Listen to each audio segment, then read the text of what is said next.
Bismillahirrahmanirrahim. Assalamualaikum warahmatullahi wabarakatuh. Alhamdulillah wassalatu wassalamu ala Rasulillah wa ala alihi wa ashabihi wa mawalah wala hawla wala quwata illa billah. Amma ba'du.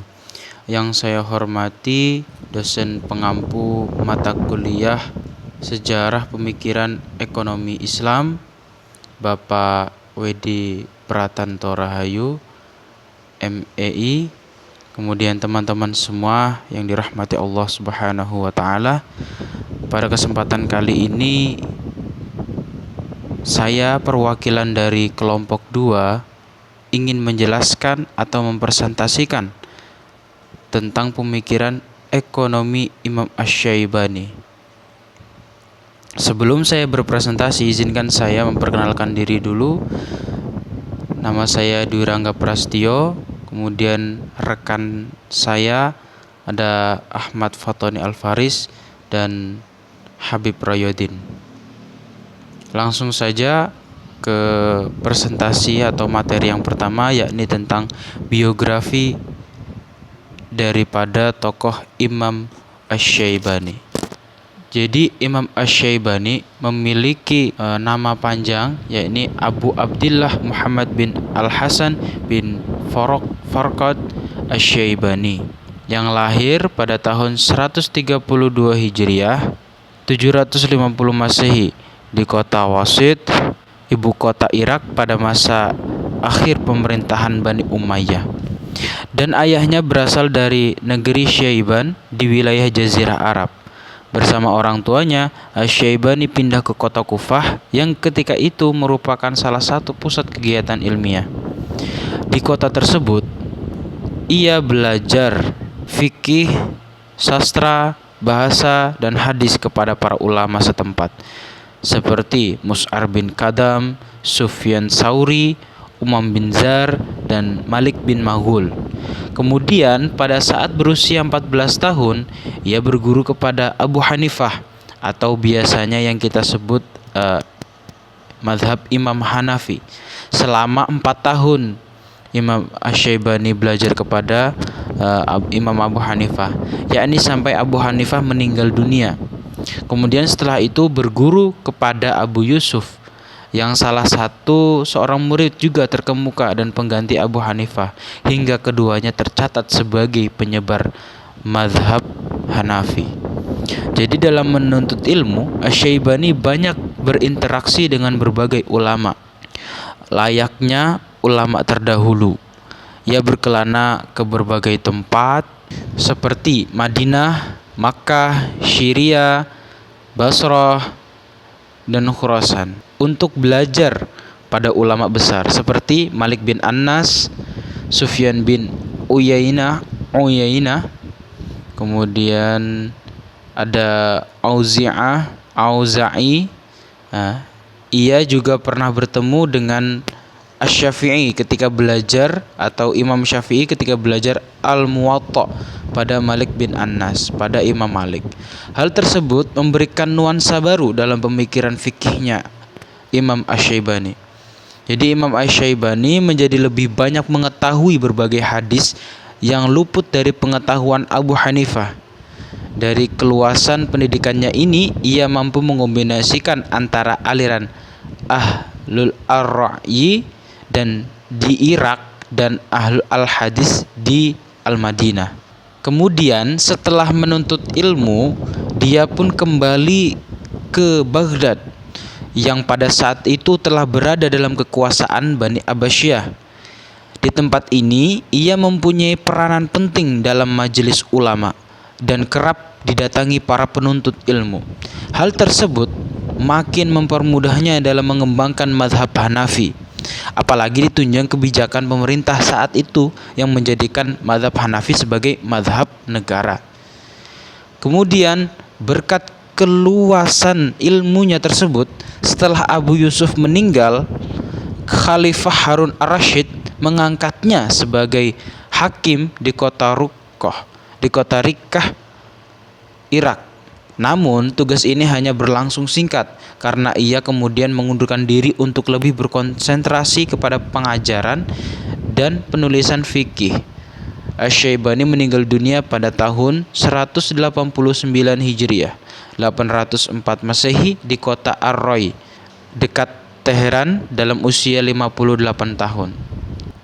Kemudian merujuk kepada peninggalan Imam Asy-Syaibani. Jadi selama hidupnya beliau dikenal sebagai ekonom muslim yang produktif.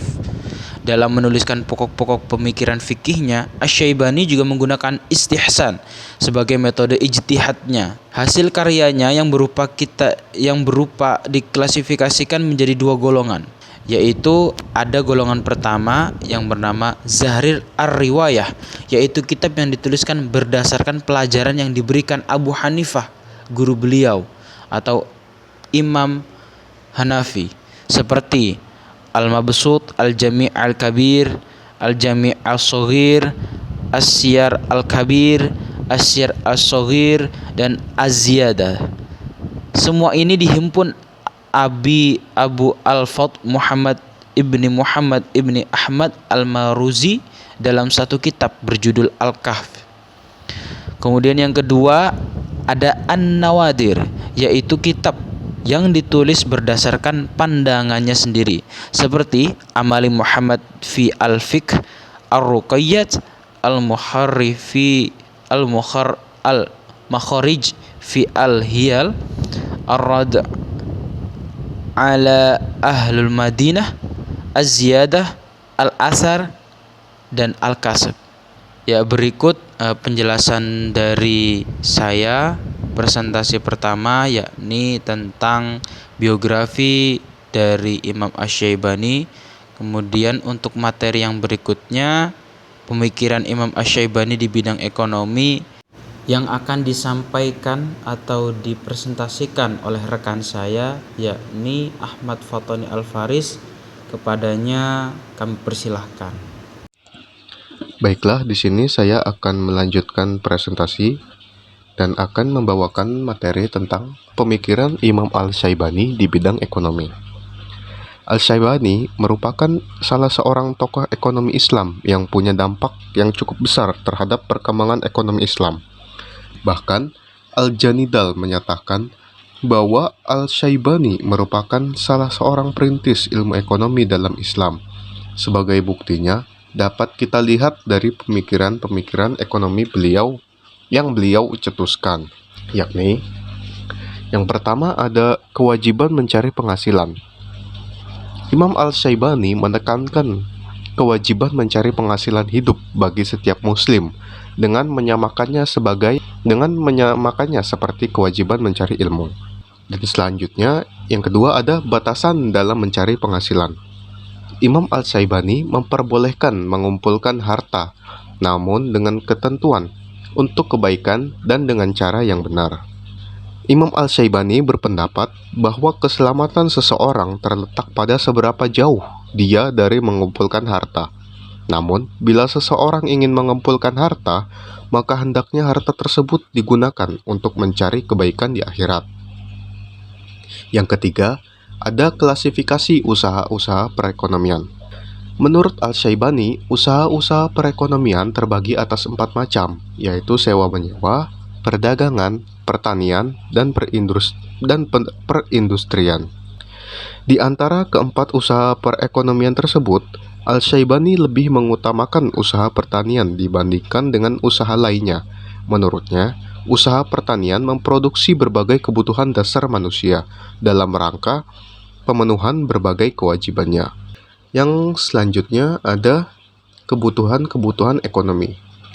Al-Syaibani mengatakan bahwa sesungguhnya Allah Subhanahu wa Ta'ala menciptakan anak-anak Adam sebagai suatu ciptaan yang tubuhnya tidak akan berdiri kecuali dalam 4 perkara, yaitu makan, minum, pakaian, dan tempat tinggal.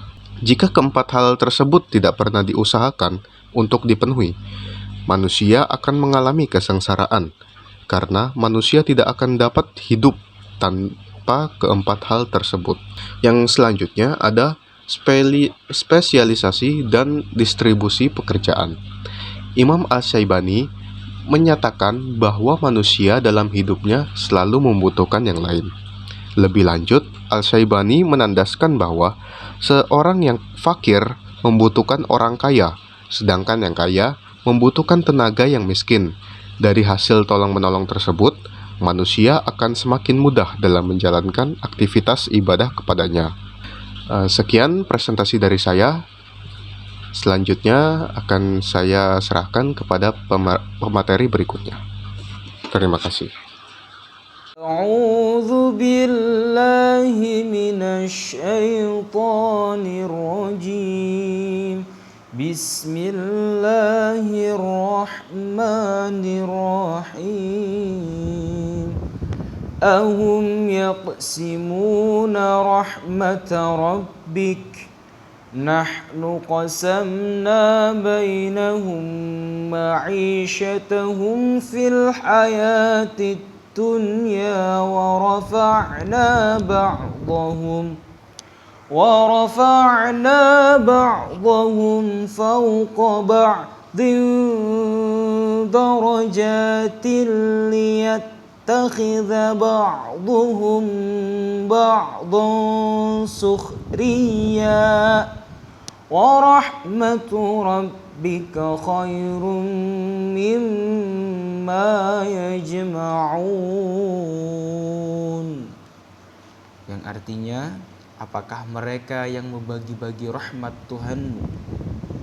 Kamilah yang menentukan penghidupan mereka dalam kehidupan dunia, dan kami telah meninggikan sebagian mereka atas sebagian yang lain beberapa derajat, agar sebagian mereka dapat memanfaatkan sebagian yang lain, dan rahmat Tuhanmu lebih baik dari apa yang mereka kumpulkan.